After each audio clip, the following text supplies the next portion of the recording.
Assalamualaikum warahmatullahi wabarakatuh.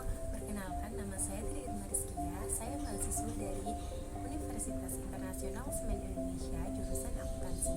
Nah, di video kali ini saya akan membahas mengenai permasalahan lingkungan, yaitu banjir. Nah, di video kali ini saya akan menjelaskan apa saja dampak banjir, bagaimana pencegahan banjir, dan apa penyebab banjir. Tetapi sebelum masuk ke penjelasan tersebut, mari kita melihat cuplikan video berikut ini. 100 rumah di perumahan Kuadungan Permai, Kabupaten Kediri ini terendam banjir. Ketinggian air bervariasi mulai dari 30 hingga 50 cm. Di Desa Setro Kalangan, ratusan rumah terendam banjir dengan ketinggian air mulai dari 30 cm hingga 1 meter. Banjir yang terjadi di Jalan Jembatan Baru Rawabuaya Cengkareng masih berada di ketinggian 30 sampai 60 cm. Hampir 100 rumah di Desa Sumberjaya Majalengka terendam air banjir dari luapan Sungai Cibugang. Selain menggenangi rumah warga dengan ketinggian 50 hingga 70 cm, air banjir juga merendam jalan desa setempat sehingga aktivitas warga di desa setempat terganggu.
Apa sih banjir itu?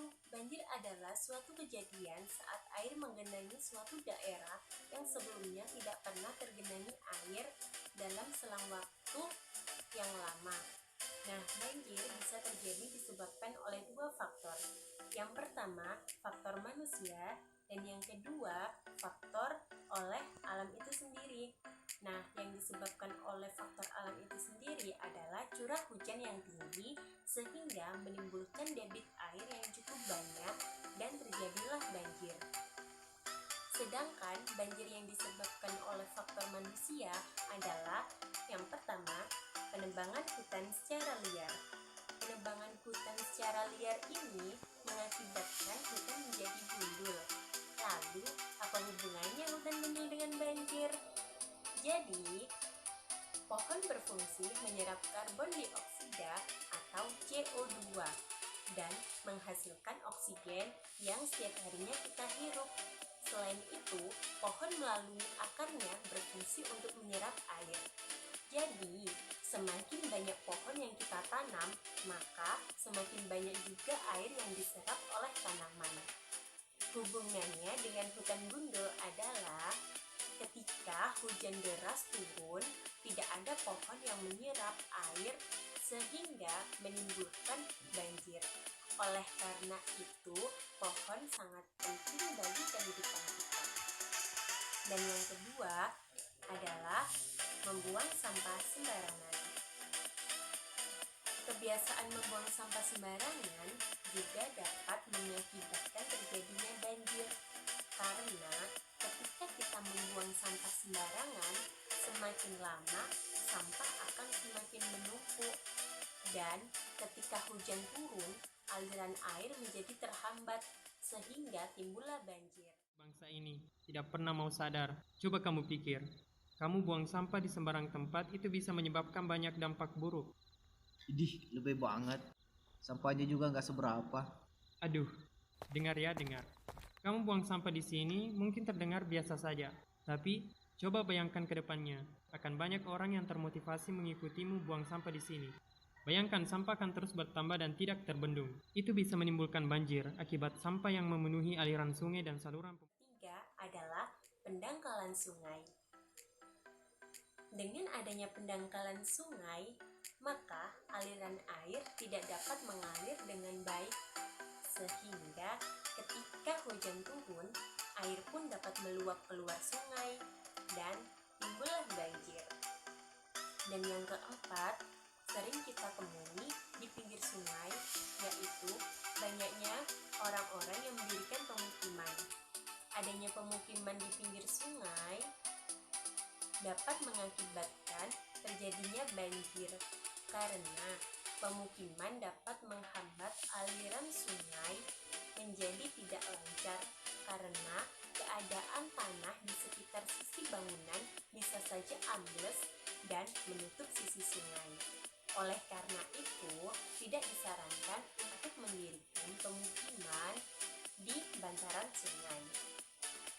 Semakin banyaknya pemukiman yang ada di pinggir sungai, maka semakin menghambat aliran sungai sehingga air meluap keluar sungai dan menyebabkan kebanjiran.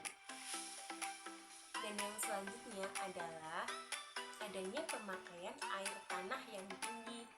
Potensi banjir di perkotaan biasanya disebabkan oleh mobilitas yang tinggi dan pembangunan yang pesat, sehingga menyebabkan kebutuhan air di kota jauh lebih tinggi. Pada faktanya, penggunaan air tanah yang masih dapat memunculkan problem baru, yakni permukaan tanah menjadi turun. Hal tersebut dikarenakan oleh jumlah air tanah yang berkurang. Permukaan tanah yang mengalami penurunan akan memperbesar risiko terjadinya banjir. Lalu, dampak apa saja yang ditimbulkan oleh banjir? Nah, jadi yang pertama adalah adanya kerusakan lingkungan, seperti contohnya pemukiman yang terendam air, sekolah yang terendam air, perkantoran yang terendam air, dan fasilitas umum lainnya yang terendam oleh air. Dan yang kedua adalah terganggunya transportasi darat karena sarana dan prasarana yang dilalui transportasi tergenang oleh air atau bahkan tenggelam sehingga dapat menghambat mobilisasi transportasi darat. Dan yang ketiga adalah timbullah berbagai penyakit seperti penyakit diare yang diakibatkan dari air kotor, kemudian ada penyakit kulit seperti panu, kadas, dan penyakit influenza, ispa, atau penyakit saluran pernafasan lainnya. Ada juga penyakit malaria dan penyakit demam berdarah.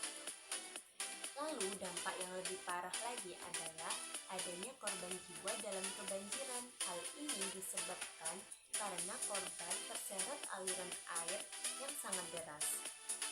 Lalu, bagaimana mengetahui pencegahan banjir? Jadi, yang pertama yang dilakukan adalah reboisasi. Apa itu reboisasi? Nah, reboisasi adalah menanam pohon kembali. Seperti yang sudah saya katakan tadi di awal, bahwa pohon berfungsi untuk menyerap air, sehingga semakin banyak kita menanam pohon, maka semakin banyak pula pohon yang dapat menyerap air. Dan yang kedua adalah tidak membuang sampah sembarangan ke aliran air, seperti danau, sungai, selokan, dan sebagainya.